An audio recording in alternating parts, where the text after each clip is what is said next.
Question number 7. We have f of x given here.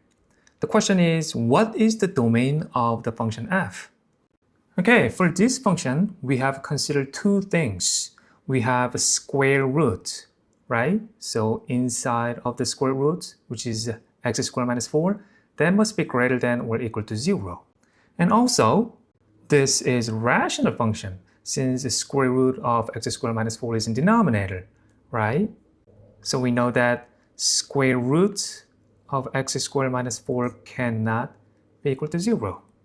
If we combine these two facts, then we know that x squared minus 4 must be greater than 0, right? Now let's solve this inequality.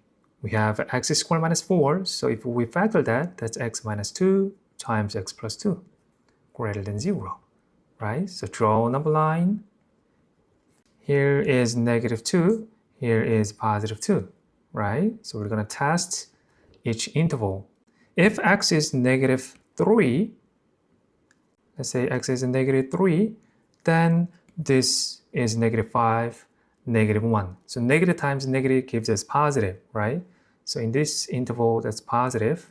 If we plug in 0 here, 0, 0, then that's going to be negative times positive. So this interval is negative. Now, substitute any value greater than 2, maybe 3. If we plug in 3, then that's going to be 3 minus 2, 3 plus 2, positive times positive. So this interval is positive, right?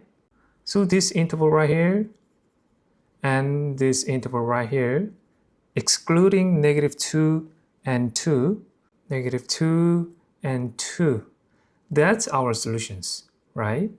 So our solution is x is less than negative 2 or x is greater than 2.